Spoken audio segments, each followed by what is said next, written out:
Аллахым разы болуп ахиретте иншалла бейиште Фирдаус бейишинде болушка мүмкүнчүлүк берсин.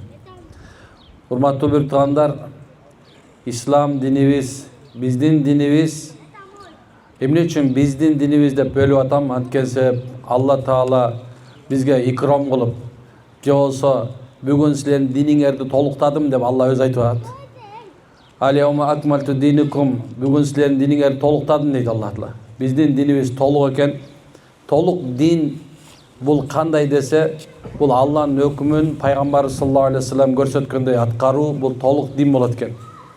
Ал эми дин кээ бир араңыздарда жаңы келгениңиздер бар.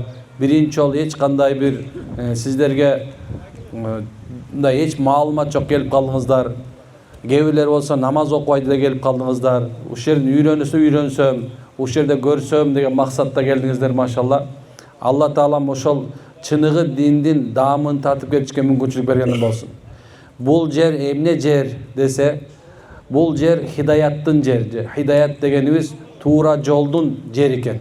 Ар бир инсан качан Мекке Мукаррама же ушу Мекке келгенде, Каабаны көргөндө Алла Таала ага хидаят нурун, же болсо имандын нурун анын дилине салат экен.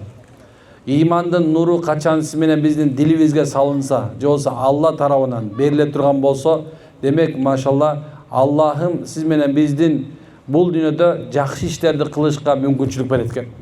Жакшы иштерге мүмкүнчүлүк берилүү дегенибиз кимге Алла Таала мындан кийин намазын эч качан калтырбоого мүмкүнчүлүк берсе, орозосун калтырбаганга мүмкүнчүлүк берсе, садакасын, зекетин берүүгө мүмкүнчүлүк берген болсо, демек ал адам хидаяттын даамын татты.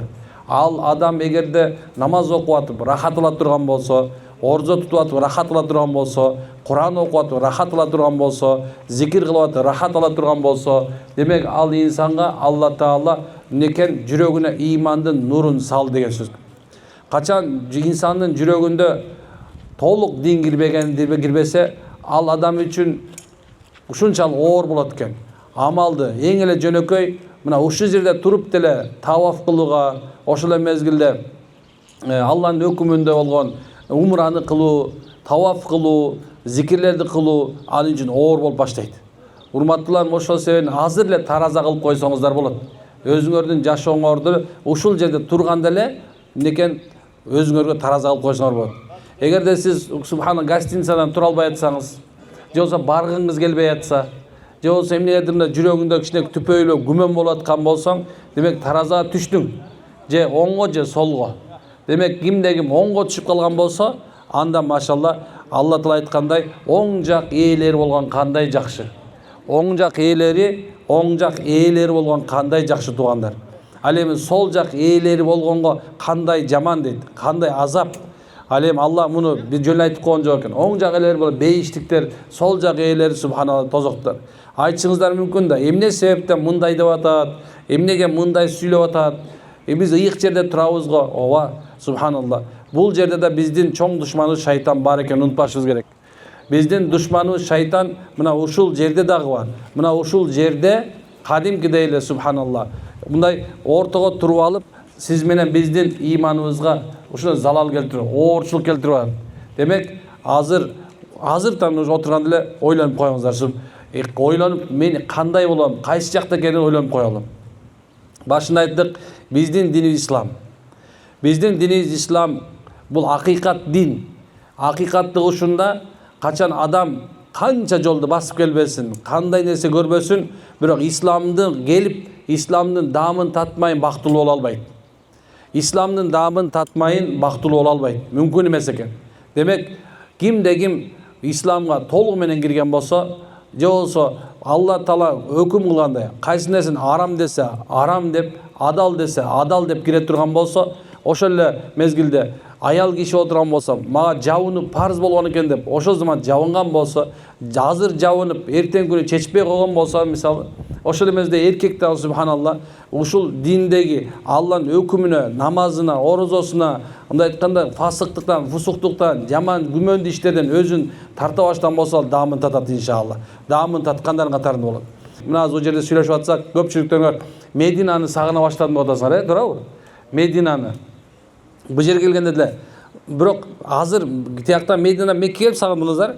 Эми үйгө барганда субхан өкөндөн бир сагынасыңар. Эмне үчүн сагынып атасыңар билесиңерби? Анткени ал жерде бейкутчулук көрдүңөр. Адамдар бирөө дагы бирөөнө жаманчылык кылганын көргөн жоксуңар. Бирөөдө түртүп кеткенин көргөн жоксуңар. Бирөөндө урушканын көргөн жоксуңар. Бирөөндө талашканын көргөн жоксуңар. Адамга ушул нерсе жагат экен да. Ушул нерсе жагат экен. Мына ислам ушул эки. Бир моментте субхан дүйнө жүзүндөгү адамдын баардыгы чогулуп келип туруп бир жерде бактылуу жашап кете алат. Эгерде мисалы алса азыркы мейли айтып аткандай биянда христиан болсун, биянда жөөт болсун, биянда кайсы болсун, ортосунда мусулман окуп отурган болсо баардыгы менен жашап кете берет. Толеранттуулук, мындай демократия деген нерсенин баары исламда экен. Качан эч качан мусулман субханалла бул туура эмес аны өлтүргөнгө өтпөйт экен. Бизге эскертүүгө Алла өкүм кылган. Эскертип алат экен. Эй досум, бул туура эмес. Же болсо мындай деп, ошондо да айтканда дагы эмнекен жумшак сүйлөө менен экен. Ислам өзү жумшактыкты жакшы көрөт. Пайгамбар саллаллаху алейхи ва саллям жанагындай бир адам дейт, мисалы көптөгөн адамдар айтып атат, канчадан адамдар бар дейт, түнү ичинде намаз окушат түнү менен. Канчадан адамдар субханалла керелден орзо тутат дейт. Бирок алардын да түн ичинде ойго жаткан менен анан кийинси эртең менен кечке ачык кылуудан башка пайда таппайт дейт. Эмне үчүн? Анткени себеп субханалла алардын ниети, алардын кылган амалы эмнекен? Аларды кадимге бузуп коет экен. Демек, исламдын дини ушул экен, тазалыктын дини экен. Пайгамбар саллаллаху алейхи ва саллям тазалык бол дейт, имандын жарымы дейт. Көрдүңүздөр мисалы, бир да намаз daarатсыз болбойт. Мен бүгүн айтып атам, daarат алганда дагы өзгөчө көңүл буруп daarат алган деп атабыз. Эмне үчүн?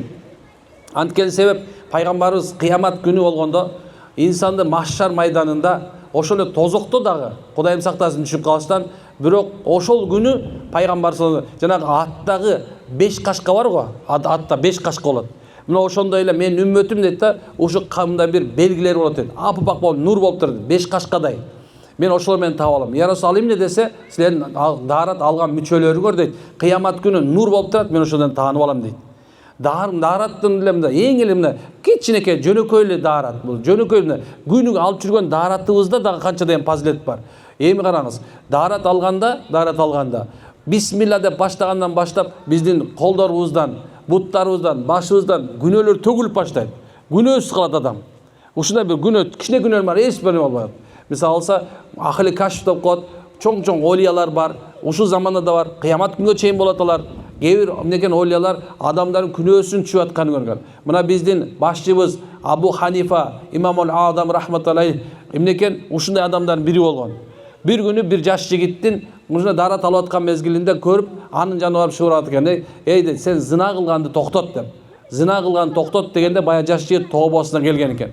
Ошондон кийин дейт Имам Азам рахматуллахи, Алла менден ушуну алып сал дегенде алып салган экен ошону. Карабайсыз кандай чагы.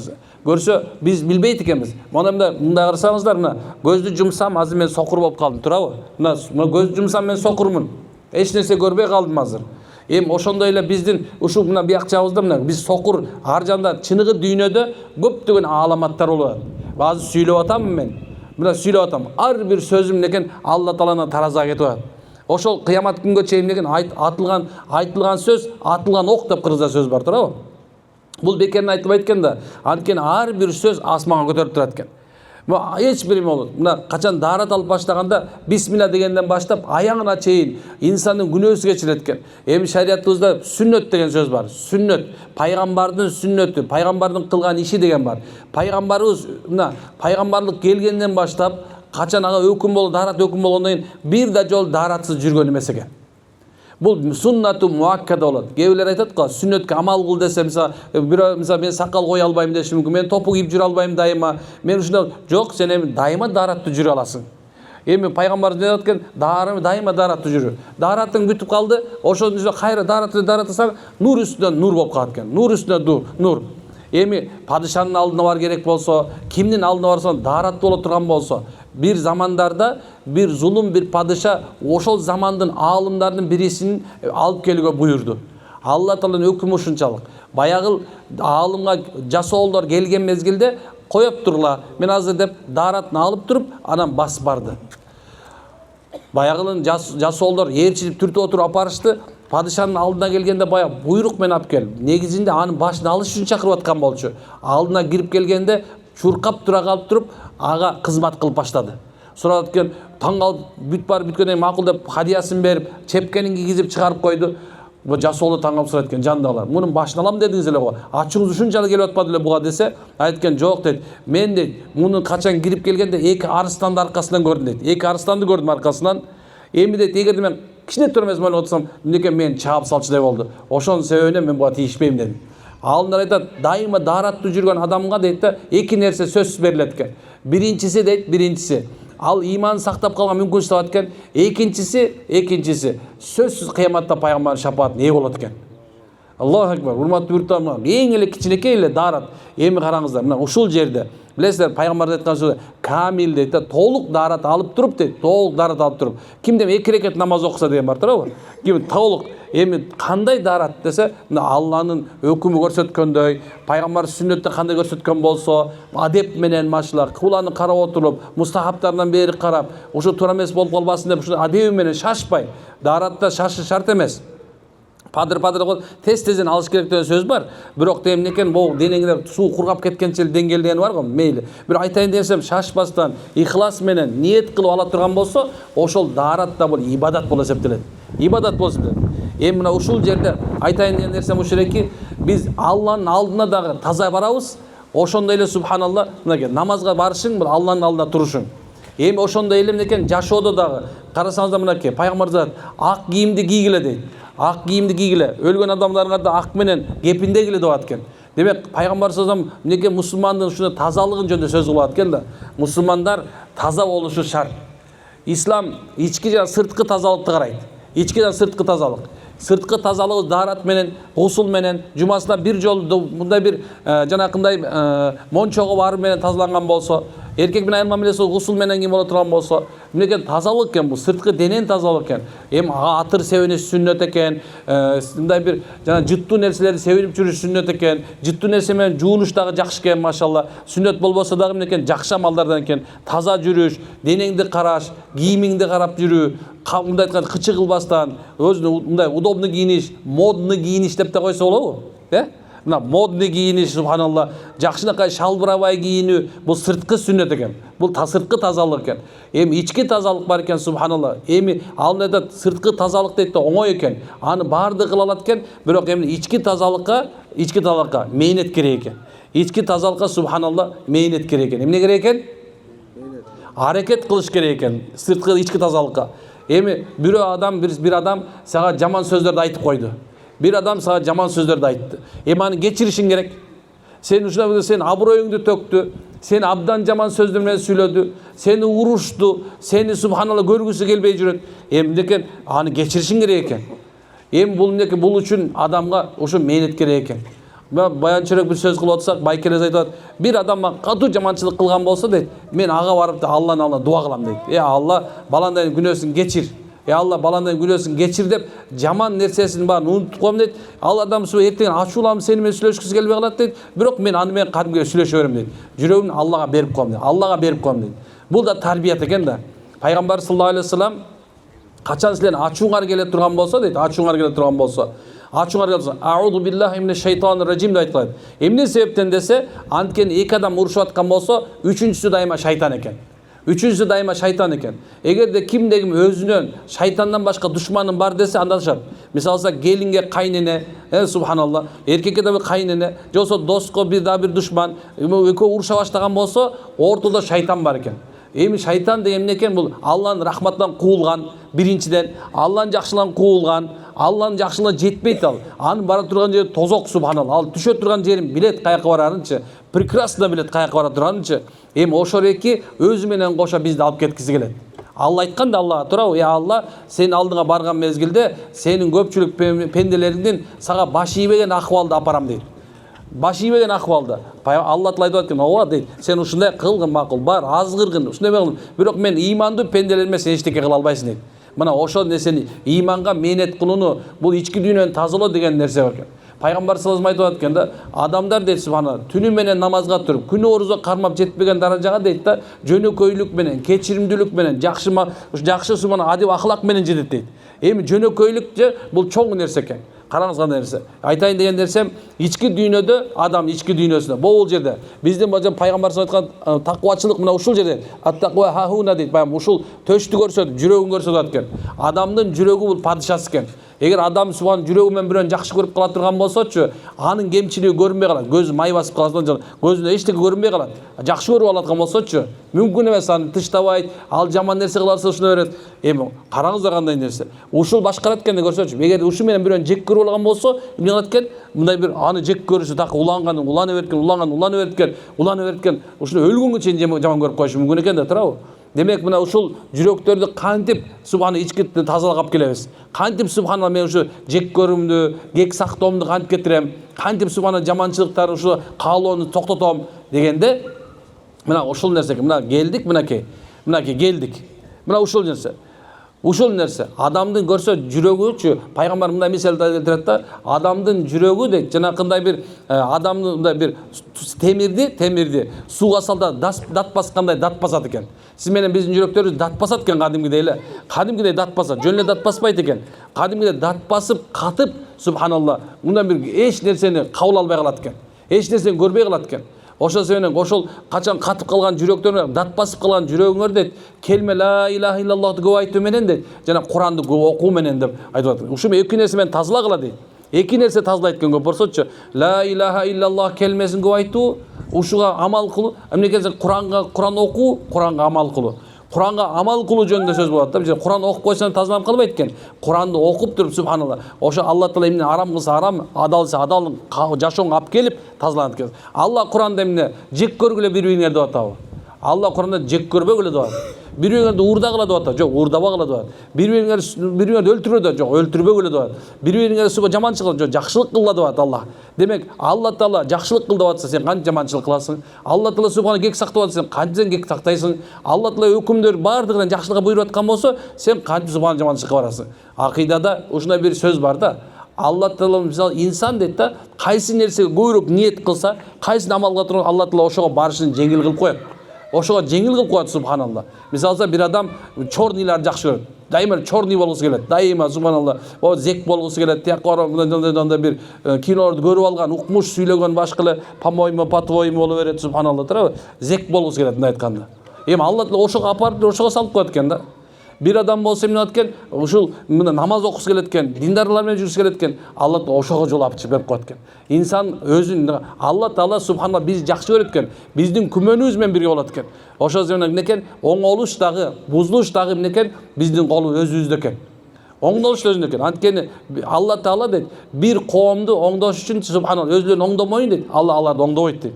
Демек, ошол оңдоо жолу мынакей. Аз келдик машалла. Оңолуш үчүн келдик. Өзүбүздүн жанагы бир ички тазалыгыбызга алып келиш үчүн келдик машалла. Мына ушул жерге келдикпи? Эми келгенден кийин мына баарыбыздын душманыбыз бар, жок эмес. Баарыбыздын душманыбыз бар бул жердечи.